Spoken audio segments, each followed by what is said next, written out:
जय हिंद दोस्त, भोल टेक्निक में आपका स्वागत है। जैसे कि हम बात करते हैं, आज का टॉपिक के बात करते हैं बड़े पैमाने पर उद्योगी वाले देशों। जैसे देखो, भारी उद्योग, इसके अंतर्गत भारी उद्योग आते हैं। भारी उद्योग जो आते हैं, जैसे कहाँ पर होते हैं, जैसे कोयला खदानों के नज़दीक होते हैं, लोहा खदानों के नज़दीक होते हैं। क्यों होते हैं? क्योंकि बहुत भारी उद्योग होते हैं, जैसे रासायनिक निर्माण, वस्त्र निर्माण। क्योंकि धातुओं को क्या करते हैं, पिघलाने में काम आता है कोयला, ठीक है। इसीलिए इसको खदानों के नज़दीक लगाया जाता है, क्योंकि इसमें जो कोयला बहुत आसानी से मिल जाता है। अब बात करते हैं इसमें, जो वहाँ पर बड़ी बड़ी भट्टी रहती है, चिमनी वाली भट्टी, जो उसमें जो धुआं निकलती है ना, उसे इस बड़े पैमाने को क्या बोलते हैं, धुएं की चिमनी वाले उद्योग भी बोलते हैं। इस अगर एग्जाम में पूछता है कि धुएं की चिमनी वाले उद्योग से आप क्या समझते हैं, तो कोयला खदानों एवं खदानों के नज़दीक लगाए गए उद्योग को धुआं की चिमनी वाले उद्योग बोलते हैं। अब बात करते हैं इसका विशेषता क्या है। ये अगर लगाया जाएगा, कंपनी जब लगाया जाएगा तो उसमें रोजगार अधिक मिलेगी। रोजगार की फर्स्ट नंबर क्या होगा, रोजगार की अनुपात अधिक हो जाएगी। उसके बाद क्या है, वहां पर क्या होगा, घर जो होता है धनात्मक घनत्व अधिक होता है। इसी कारण वहां पर रहने की सुविधा जो अपर्याप्त रूप में होती है। और बात करते हैं तीसरा नंबर कि अगर कंपनी वहां खुलेगी तो वहां गंदगी फैलेगी, तो गंदगी फैलेगा जिससे प्रदूषण भी होगा। और इसके बाद करते हैं चौथा नंबर क्या है कि यहाँ पर जो कारखाने बंद हो रहे हैं, आजकल बड़े बड़े पैमाने वाला कारखाना बंद हो रहा है। होने के कारण क्या है, उसकी सुविधा नहीं मिल रहा है, मांग की पूर्ति नहीं मिल रहा होगा, इसलिए बंद हो रहा होगा, लॉस जा रहा होगा। अब लॉस जब जा रहा है, कंपनी बंद हो रहा है, तो बेरोजगारी तो बढ़ रही है। तो ये अगर पूछेगा आपको एग्जाम में कि बड़े पैमाने के उद्योग देशों का, तो इसमें आपको बताएं, वो लिख लीजिएगा। और इसके विशेषता पहचान बिंदु है, ठीक है। ये हो गया पहचान बिंदु। क्या क्या पहचान बिंदु है, एग्जाम के रिलेटिव से इंपॉर्टेंट है, इसलिए मैं बता दिया। अब आगे हम बात करते हैं यूरोप का औद्योगिक हृदय स्थल। देखो, यूरोप में एक जगह है रूहर क्षेत्र जो है, जहां पर कोयला की अधिक मात्रा में मिलती है, लोहा एवं कोयला अधिक मिलती है। उस क्षेत्र को क्या बोलते हैं, काला क्षेत्र बोलते हैं, या काला बेसिन भी बोलते हैं। अब रूहर क्षेत्र जो है, उसे रूहर बेसिन भी बोलते हैं, काला कोयला क्षेत्र भी बोलते हैं। यहाँ पर से जो जानते हो बाबू, अधिकांश लोहा इस्पात 80% होता है इन क्षेत्रों में। जर्मनी का क्षेत्र है, यूरोप में एक देश का नाम जर्मनी है। जर्मनी में जो आपको काला बेसिन क्षेत्र कहाँ पर है, जर्मनी में। ऑब्जेक्टिव के माध्यम से रूहर बेसिन कहाँ है, तो जर्मनी में है। इसमें ऑब्जेक्टिव के माध्यम से अब देखिए, ये जो क्षेत्र होता है, अब वहां पर पहले खदान बहुत ज्यादा था, अधिक उद्योग था। अब वहां पर कम हो रहा है धीरे धीरे। क्यों, इसका कारण क्या है? वर्तमान में समस्या बाबू इसका यही है कि वहां कोयला और लोहा की इस्पात की मांग की पूर्ति नहीं किया जा रहा है। इस चलते दूसरे जगह से आयात करते हैं। बाबू इसमें एक बात आया, आयात और निर्यात। आयात एवं निर्यात क्या होता है ये चीज? आयात मतलब है किसी देश से हम अपने देश लाए, निर्यात मतलब अपने देश से दूसरे देश में भेजे, यही होता है। इस समझिएगा, अच्छा है, इंपॉर्टेंट है, एग्जाम में पूछ भी सकता है। आयात निर्यात से आप क्या समझते हैं, ये हम बता दिए। ये जो लोहा अयस्क की कमी हो रहा है, लोहा अयस्क की कमी हो रहा है, तो दूसरे देश की जल मार्गों के माध्यम से वो अपने देश में लाते हैं। और उसके बाद का बात कर रहे हैं, जब यहाँ पर समस्या हो रही है, क्या प्रदूषण फैल रही है, जो खनिज बनाए जाते हैं जिसमें जो बच जाता है, वो समस्या हो रही है, उत्पादन हो रही है। उत्पादन में क्या होगा, कमी हो जाएगा। उत्पादन में क्या होगा, जब प्रदूषण फैलेगा तो उत्पादन में कमी ही होगा। ये चीज इसका समस्या। अगर पूछेगा कि जर्मनी का रूहर बेसिन का क्षेत्र में समस्या क्या आ रहा है, तो इसको आप लिख दीजिएगा, समझे। 2 नंबर का या 3 नंबर का पूछेगा तो लिख दीजिएगा। अब बात कर रहे हैं नेक्स्ट टॉपिक कि नए रूहर का विस्तार क्या है। अब वहां पर जो समस्या हो रही है, कोयला इस्पात कम मिल रहा है, उसका और भी चीज मतलब नया उद्योग क्या हो रहा है।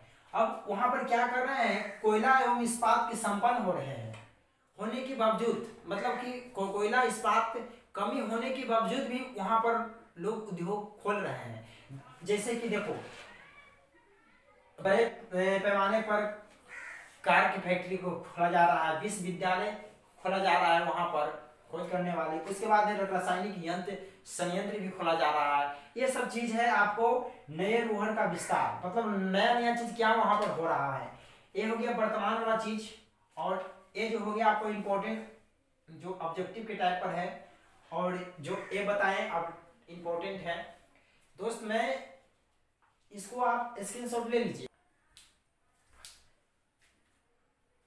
दोस्तों लोहा उद्योग की बात करते हैं। लोहा इस्पात उद्योग जो होता है आपको क्या है, यह एक प्रकार की आधारभूत उद्योग है। आधारभूत मतलब क्या होता है, यह अन्य उद्योगों को कच्चा माल के लिए उपलब्ध कराता है, इसीलिए इसे क्या बोला गया, आधारभूत उद्योग बोला गया। अब भारी उद्योग क्यों बोलते हैं इसको, लोहा इस्पात उद्योग को भारी उद्योग इसलिए बोलते हैं बाबू कि आपको बड़ी मात्रा में उत्पादन करता है, निर्माण करता है, इसीलिए इसे क्या बोलते हैं, भारी उद्योग, मतलब कच्चे मालों की देते हैं इसमें। अब लोहा के ऐसा कौन सामान नहीं होगा जिसमें लोहा यूज नहीं होगा, इसीलिए इसे क्या बोला जाता है, आधारभूत उद्योग बोला गया है।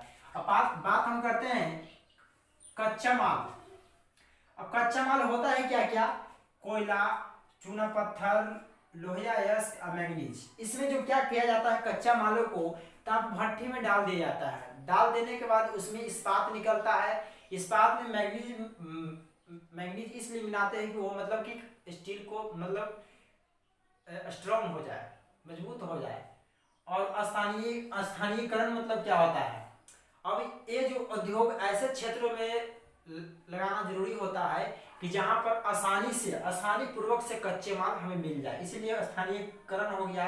कच्चे मालों का स्थानीय पर श्रमिक लगाया जाता है कि जल्दी मिल जाए, इसलिए लगाया जाता है इसे स्थानीयकरण। अब विश्व वितरण क्या है, यह विस्तार इसका क्या है, देखिए विश्व वितरण या विस्तार में यह एक प्रकार की पूंजी प्रधान वाला, जिसके पास पूंजी अधिक रहेगा वे लोहा इस्पात का उद्योग लगाएगा। और इसमें जटिल उद्योग है, एक प्रकार की जटिल उद्योग हो, इस जो उद्योग होता है हर चीजों में काम आती है, एक चीज में नहीं हर चीजों में काम आती है। अब इसका केंद्रीकरण, अब ऐसा विश्व में कौन कौन क्षेत्र है जहां पर अधिकतर रूप से उद्योग लगाया गया है, लोहा इस्पात उद्योग। पहले बात करते हैं उत्तरी अमेरिका। अब उत्तरी अमेरिका, यूरोप और एशिया। अब उत्तरी अमेरिका में क्षेत्र है आपका पीटर्सबर्ग। देखो एग्जाम में भी आता है कि पीटर्सबर्ग को जंग का कटोरा क्यों कहते हैं। वहां पर दोस्तों क्या हुआ था कि पहले उद्योग बहुत ज्यादा था, ठीक है, उद्योग होने के कारण वहां पर धीरे धीरे कंपनी बंद हो गया, इसीलिए वहां पर जंग लग गया। जब लोहा कंपनी बंद हो जाएगा तो जंग तो लग ही जाएगा, इसलिए इसे क्या बोला गया, जंग का कटोरा, जंग का कटोरा बोला गया। एग्जाम में पूछ सकता है कि जंग का कटोरा किसे बोलते हैं, पीटर्सबर्ग और भी नाम दे देगा, इसलिए मारिएगा पीटर्सबर्ग। अब बात करते हैं महान झीलों। कुछ ऐसे क्षेत्र है जहां झील के किनारे उद्योग लगाया गया है, लोहा उद्योग लगाया गया, जैसे ईरी झील हो गया, गैरी, शिकागो, क्लीवेलैंड, लोरेन, बेफेलो। ये सब क्षेत्रों में आपको इस लोहा इस्पात का उद्योग मिलेगा। अब बात करते हैं अटलांटिक तटों की बात करते हैं, जिसमें एस्टेरेजो पॉइंट, मोरिसोविल, जो ये क्षेत्र है ये आपको लोहा इस्पात उद्योग का मिलेगा, उद्योग क्षेत्र मिलेगा जहां पर वहां पर कंपनी है लोहा का, समझे। ये लंबा लंबा नाम है, इसे याद कर लीजिएगा ऑब्जेक्टिव के। अब देखिए यूरोप की हम बात अगर करते हैं तो यूरोप में क्षेत्र देश है, सबसे ज्यादा लोहा इस्पात यूरोप ही में मिलेगा, क्योंकि 1991 के बाद जब रूस अलग हट गया, समझे, ये तो जानते हैं आप, बताने की जरूरत नहीं है। उसके बाद पहले तो सोवियत संघ था पूरी। अब ग्रेट ब्रिटेन की बात करते हैं। ग्रेट ब्रिटेन में ऐसा क्षेत्र है जैसे बर्मिंघम, शेफील्ड, ये जो क्षेत्र है आपको लोहा इस्पात का उद्योग मिलेगा। जर्मनी में है डुइसबर्ग, एशियन, ये क्षेत्र जो है आपको जर्मनी में है। ये सब चीज याद कीजिएगा क्योंकि एग्जाम में आता भी है, क्षेत्र भी पूछता भी है। फ्रांस में देखिए सेंट सेंट सेंट इटनी जो फ्रांस में है, और रूस में क्या है मॉस्को, सेंट पीटर्सबर्ग। अब देखो सेंट पीटर्सबर्ग दो आ गया, पहले था अमेरिका में तो इसमें पीटर्सबर्ग था, यहाँ पर सेंट लगा हुआ है, इसलिए कंफ्यूजन कभी मत होइएगा, समझे। और यूक्रेन में भी है इस्पात उद्योग है, जैसे किवाई रोक में है। अब बात करते हैं हम एशिया में। एशिया में मुख्य रूप से 3 देश में अधिक रूप से होती है इस्पात उद्योग। जैसे बाबू बात करते हैं सबसे तो अच्छा होता है जापान में, जापान क्योंकि विकसित देश है ना, जो नागासाकी में है इसका, और टोक्यो में है, ये सब क्षेत्र में इसका उद्योग मिलता है। उसके बाद बात करते हैं चीन का। चीन में तो वुहान और शंघाई का क्षेत्र और भी क्षेत्र है, इंपॉर्टेंट क्षेत्रों में लिख दिया हूँ। अब भारत की बात करते हैं, जो भारत में तो अब जानते हैं राउरकेला, जमशेदपुर, भद्रावती, विशाखापट्टनम, मध्य प्रदेश में भी होता है। अधिकतर रूप से कर्नाटक के क्षेत्रों में लोहा इस्पात मिलती है कि नहीं मिलती है। ये सब क्षेत्र हो गया आपको लोहा इस्पात उद्योग। एग्जाम में आएगा कि लोहा इस्पात उद्योग से आप क्या समझते हैं, तो आप लिख दीजिए कि लोहा इस्पात एक आधारभूत उद्योग है और ये बड़े पैमाने पर मिलता है, इसलिए इसे क्या कहा गया, भारी उद्योग कहा गया। इसमें कच्चा माल मिलती है। कच्चा माल कौन कौन है, कोयला और चूना पत्थर और लोहा अयस्क और मैग्नीज। इसमें ताप भट्टी में इसे डाला जाता है, इसके लोहा इस्पात बनाया जाता है। उसके बाद स्थानीय के बाद बोलते हैं कि लोहा इस्पात हम कहाँ लगाते हैं, लोहा इस्पात जहाँ लगाएंगे जहाँ हमको आसानी से मिल जाएगा वो क्षेत्रों में मिलता है। उसके बाद बात करते हैं यह जो विश्व वितरण है या विस्तार है आपको कहाँ कहाँ होती है, अधिक रूप से होना चाहिए, अधिक पूंजी होना चाहिए, उसके बाद जटिल उद्योग होना चाहिए। और उसके बाद बात करते हैं ये कौन कौन से क्षेत्र में होता है। अगर एग्जाम के रिलेटिव तो आप इस क्षेत्रों की याद कर लीजिएगा, ये आपका 5 नंबर के आएगा एग्जाम में, 5 से 7 नंबर के या 6 नंबर के भी आ सकता है। ऑब्जेक्टिव टाइप के लिए बहुत इंपॉर्टेंट है। केंद्रीयकरण में बताएं देश के नाम, उसका नाम याद कर लीजिएगा, कहाँ कहाँ क्षेत्र है, इसको भी इंपॉर्टेंट है, इसको भी याद कर लीजिएगा। और ये सब इंपॉर्टेंट है। केंद्रीयकरण जहां पर इस लोहा इस्पात और उद्योग होती है उसी क्षेत्र को बोला गया, ये सब इंपॉर्टेंट है। इसको स्क्रीनशॉट मारना है तो मान लीजिए। इसके बाद मैं सूती वस्त्र लेकर आ रहा हूँ। हम बात करते हैं सूती वस्त्र की बात करते हैं, जिसमें आपको सूती वस्त्र में है बाबू कच्चा माल क्या होता है। सूती वस्त्र में कच्चा माल कपास से मिलता है, रेशम से मिलता है कि नहीं मिलता है। और यह बाबू सबसे प्राचीनतम उद्योग है, ठीक है, सबसे प्राचीनतम उद्योग है सूती वस्त्र, जो सिंधु घाटी सभ्यता में ही इसका प्रमाण मिला था, समझे। इसका निर्माण जो होता है, सूती वस्त्र का निर्माण आपको 3 तरह से होता है। आजकल कंपनी मतलब कि 3 तरह से लोग करते हैं। पहला हो गया हाथ करघा, जो हाथ करघा हो गए जो हाथ से करते हैं। और ये जो हो गया बिजली करघा, एक कारखाना करघा। ये जो होता है, पहले देखिएगा हाथ करघा क्या है, हाथों से सूती वस्त्र को, सूती की क्या हो कटाई बुनाई किया जाएगा, वो क्या होगा हाथ करघा हो जाएगा। और इसमें क्या होता है, हाथ करघा में क्या होता है, जो आपको ये जो अधिक श्रमिक की जरूरत होती है, हाथ से अगर काम करेंगे तो अधिक श्रमिक लगेगा। और इसमें होता है वैसा मजदूर को रखा जाता है, वैसा श्रमिक को रखा जाता है जो अर्धकुशल हो, ठीक है, अर्धकुशल श्रमिक को रोजगार मिलती है, इसमें रखा जाता है। इसमें क्या होता है, हाथ करघा में क्या होगा, आपको कम पूंजी लगाना पड़ेगा, ज्यादा लगता नहीं है, कम पूंजी में हो जाता है इसमें। और नेक्स्ट हम बात करते हैं बाबू आपको बिजली करघा और कारखाना करघा। ये जो होता है आपको मशीनी से होता है, मशीनी से कार्य कर इसे उत्पादन किया जाता है। यह सूत्री उद्योग में होता है, मशीनी से कार्य कर इसे उत्पादन किया जाता है। जैसे इसमें जो हम अगर काम करेंगे तो कम मजदूर लगेगा, मशीन से काम करेंगे तो कम मजदूर लगेगा ही लगेगा, अधिक उत्पादन होगा। और इसमें क्या होगा, कम उत्पादन होगा, इसमें क्या होगा, अधिक उत्पादन होगा, क्योंकि मशीन से काम करें ज्यादा उत्पादन होगा। अब बेटा इसमें बात करते हैं, मशीन से जब काम करेंगे तो अधिक पूंजी की भी जरूरत चाहिए, तब ना मशीन लाएंगे। पूंजी नहीं रहेगा तो क्या होगा, मशीन मिलेगा नहीं, इसमें क्या होगा, अच्छे किस्म का कपड़ा उद्योग उत्पादन होता है, अच्छे कपड़ा का उत्पादन होता है। अब दोनों में अगर अंतर पूछेगा कि हाथ करघा एवं बिजली करघा एवं कारखाना, जो करघा में अंतर बताएं तो आप मतलब कि जो दो बताएं उसको लिख दीजिएगा। अगर एग्जाम में पूछता है कि सबसे सबसे प्राचीनतम उद्योग कौन सी है, तो इसमें सूती वस्त्र होगा। ठीक है, सबसे प्राचीनतम उद्योग सूती वस्त्र। एग्जाम में अगर आता है, इसमें 5 मिनट पूछता है, तो इसमें पूछेगा कि सूती वस्त्र उद्योग का टिप्पणी लिखे या तो विवरण दे। तो इसी तरह के आपको समझकर लिखते जाइएगा, जितना हम बोल रहे हैं वो समझ कर आप लिखिएगा।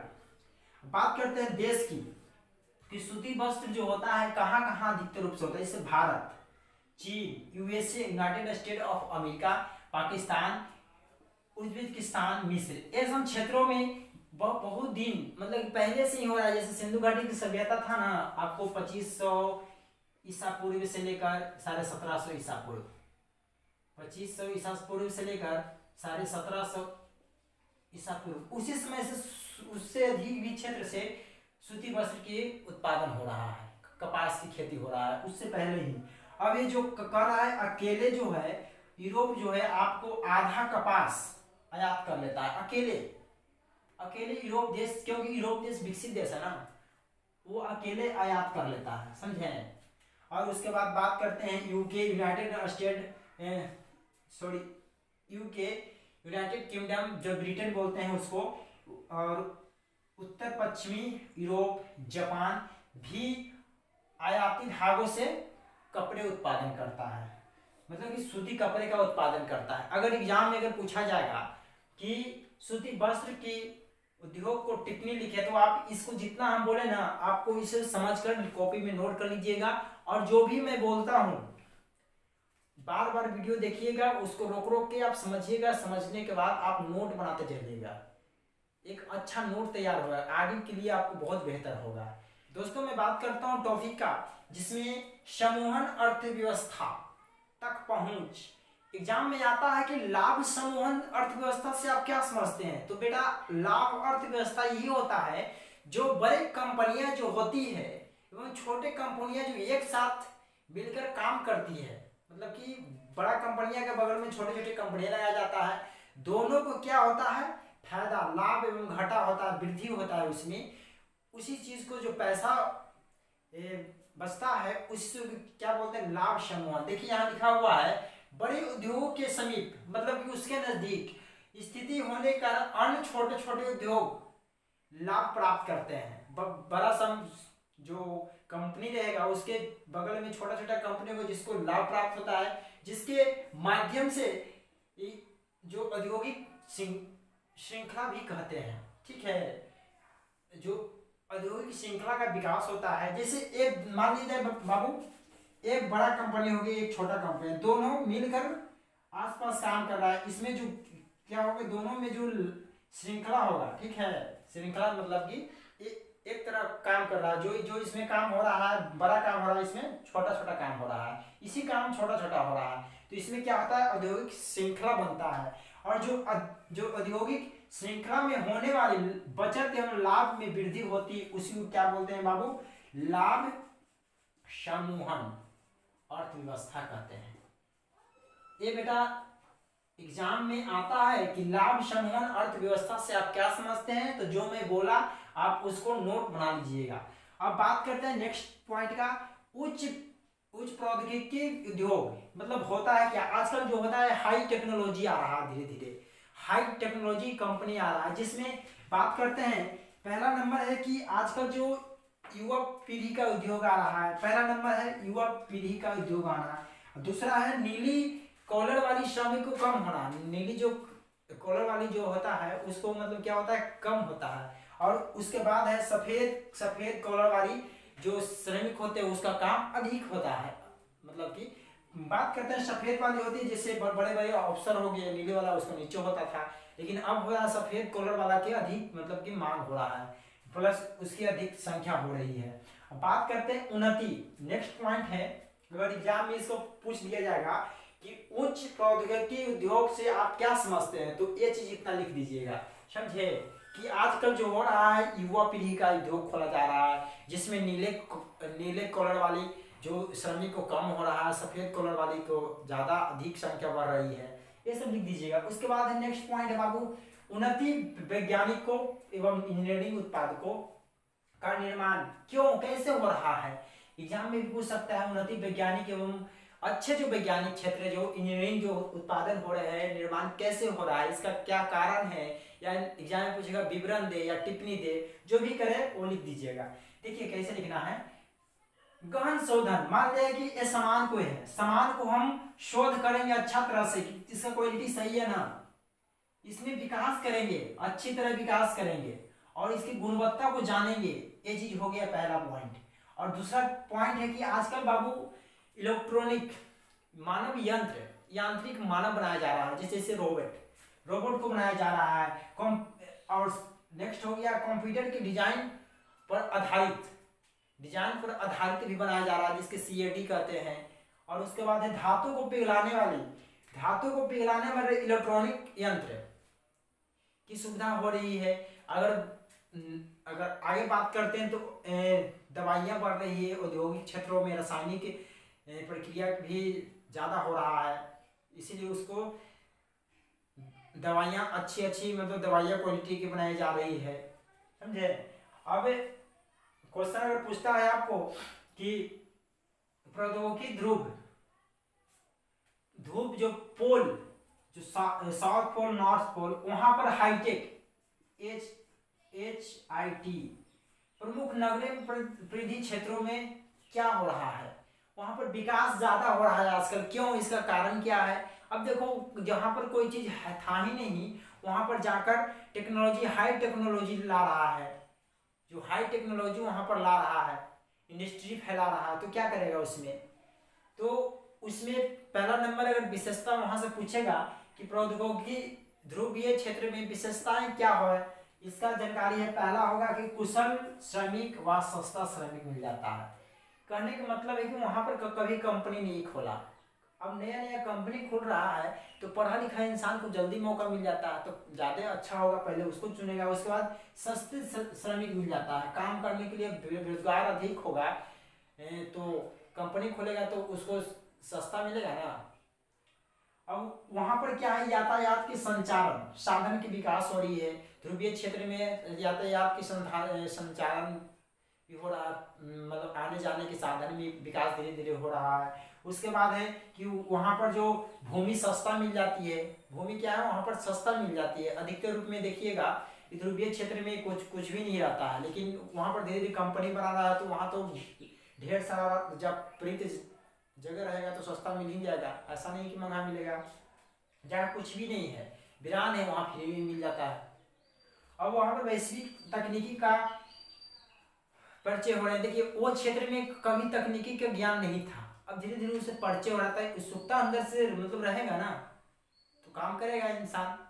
उसके बाद बात करते हैं, हाँ दोस्तों ये चैप्टर आप समाप्त हो गई, चैप्टर समाप्त होगी जो आपको पूरी तरह समझा दिए हैं द्वितीय क्रियाएं।